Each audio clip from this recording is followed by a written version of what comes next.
जय श्री कृष्ण। आप सभी को गोवर्धन पूजा की हार्दिक शुभकामना। यह त्यौहार हिंदू धर्म में कार्तिक मास के शुक्ल पक्ष के प्रतिपदा तिथि को प्रतिवर्ष मनाया जाता है।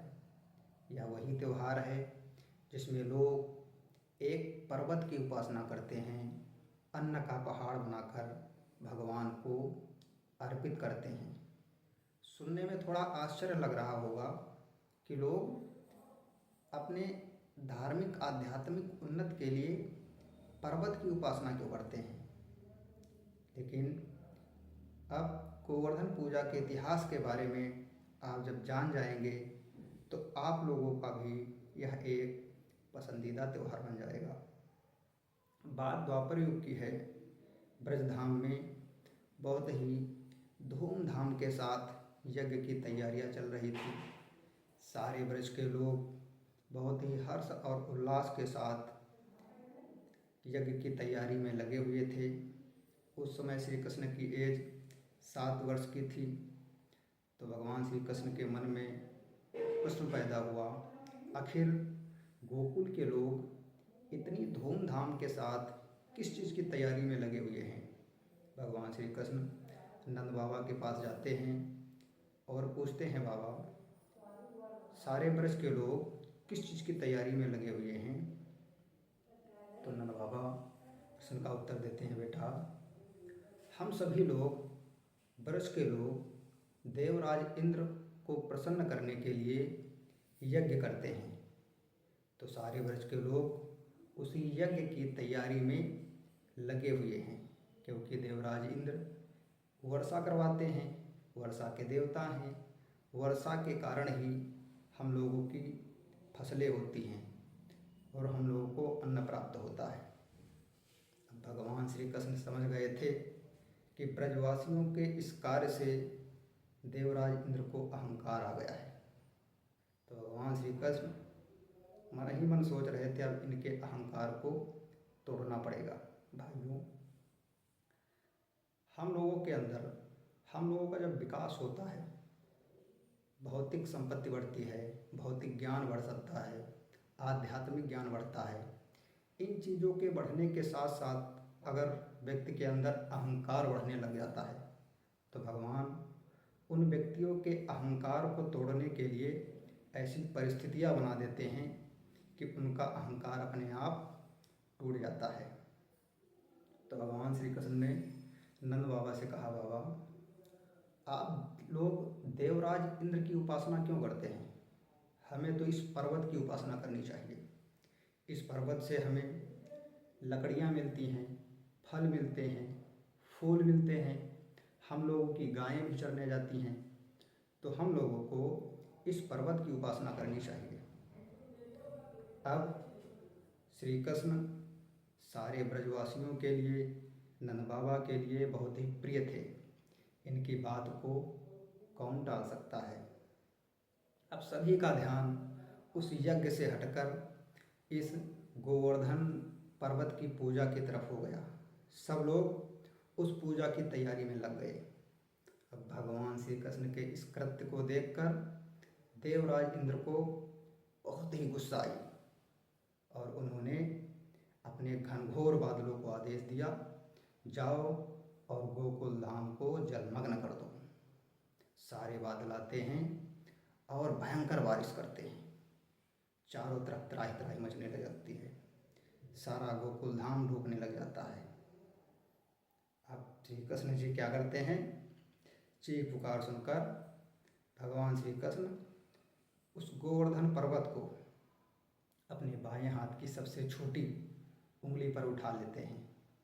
लगभग 7 दिन तक भयंकर बारिश होती है और ब्रजवासियों का बाल भी बांका नहीं होता है।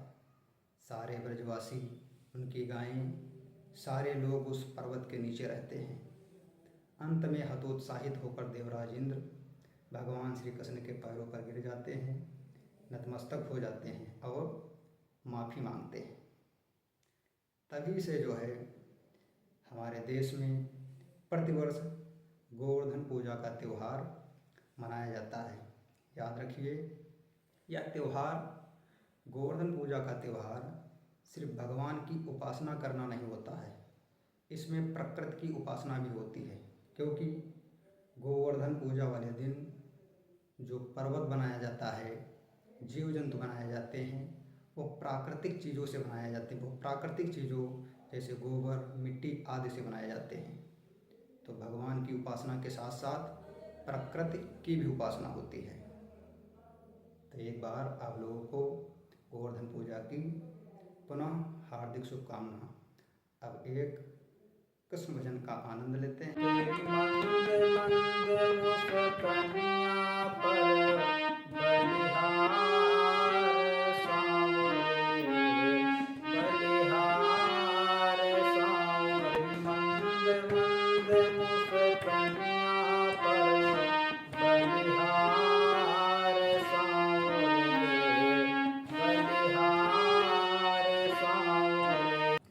तेरे बाल बड़े घुंघराले लगते हैं काले काले।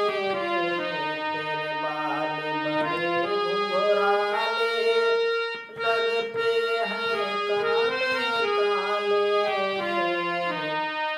तेरी मोर मुकुट लटकनियाँ पे, तेरी मोर मुकुट लटकनियाँ पे बलिहार सांवरे, बलिहार सांवरे।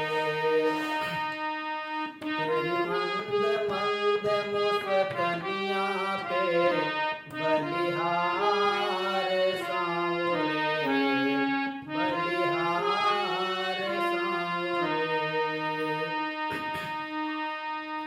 तेरी चाल बड़ी मतवारी लगती है प्यारी प्यारी। तेरी चाल बड़ी मतवारी लगती है प्यारी प्यारी। तेरी पायल की झनकार पे, तेरी पायल की झनकार पे बलिहार सांवरे, बलिहार सांवरे। तेरी मंद मंद मुस्कानियाँ पे बलिहार सांवरे, बलिहार सांवरे। तेरे संग में राधा प्यारी लगती है सबसे न्यारी। तेरे संग में राधा प्यारी लगती है सबसे न्यारी। तेरी युगल छवि पे मैं जाऊँ, तेरी युगल छवि पे मैं जाऊँ बलिहार सांवरे, बलिहार सांवरे। तेरी मंद मंद मुस्कानियाँ पे बलिहार